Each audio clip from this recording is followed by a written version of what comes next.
तो दोस्तों, मैं तुमसे एक जैन कथा कहूंगा। एक जैन भिक्षु जंगल में से गुजर रहा है।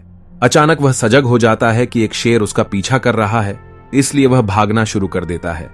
लेकिन उसका भागना भी जैन ढंग का है। वह जल्द में नहीं है, वह पागल नहीं है। उसका भागना भी शांत है, लयबद्ध। वह इसमें रस ले रहा है। यह कहा जाता है कि भिक्षु ने अपने मन में सोचा, अगर शेर इसका मजा ले रहा है तो मुझे क्यों नहीं लेना चाहिए। और शेर उसका पीछा कर रहा है। फिर वह ऊंची चट्टान के नजदीक पहुंचता है। शेर से बचने के लिए ही वह पेड़ की डाली पे लटक जाता है। फिर वह नीचे की ओर देखता है। एक सिंह घाटी में खड़ा हुआ है, उसकी प्रतीक्षा करता हुआ। फिर शेर वहां पहुंच जाता है, पहाड़ी की चोटी पर, और वह पेड़ के पास ही खड़ा हुआ है। भिक्षु बीच में लटक रहा है, बस डाल को पकड़े हुए। नीचे घाटी में गहरे उतार पर सिंह उसकी प्रतीक्षा कर रहा है। भिक्षु हंस पड़ता है। फिर वह ऊपर देखता है। 2 चूहे, एक सफेद एक काला, डाली ही कुतर रहे हैं।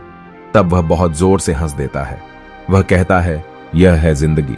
दिन और रात सफेद और काले चूहे काट रहे हैं, और जहां मैं जाता हूं मौत प्रतीक्षा कर रही है। यह है जिंदगी। और यह कहा जाता है कि भिक्षु को स्तौरी उपलब्ध हो गई, संबोधि की पहली झलक। यह है जिंदगी। चिंता करने को कुछ है नहीं, चीजें इसी तरह है।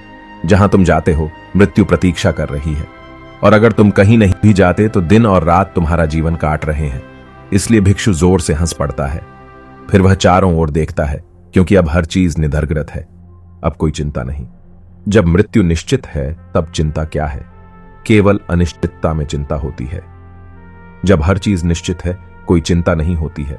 अब मृत्यु नियति बन गई है। इसीलिए वह चारों ओर देखता है, यह जानने के लिए कि इन थोड़ी सी आखिरी घड़ियों का आनंद कैसे उठाया जाए। उसे होश आता है कि डाल के बिल्कुल निकट ही कुछ स्ट्रॉबेरीज हैं, तो वह कुछ स्ट्रॉबेरी तोड़ लेता है और उन्हें खा लेता है।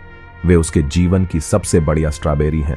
वह उनका मजा लेता है, और ऐसा कहा जाता है कि वह उस घड़ी में संबोधि को उपलब्ध हो गया था। वह बुद्ध हो गया, क्योंकि मृत्यु के इतना निकट होने पर भी वह कोई जल्दी में नहीं था। वह स्ट्रॉबेरी में रस ले सकता था। वह मीठी थी, उसका स्वाद मीठा था। उस भगवान को धन्यवाद दिया। ऐसा कहा जाता है कि उस गड्ढी में हर चीज खो गई थी। वह शेर, वह सिंह, वह डाल, वह स्वयं भी। वह ब्रह्मांड बन गया। यह है धैर्य।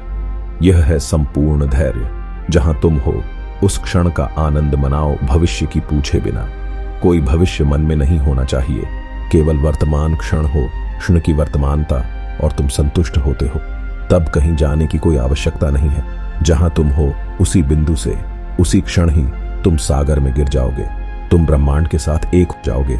ओशो।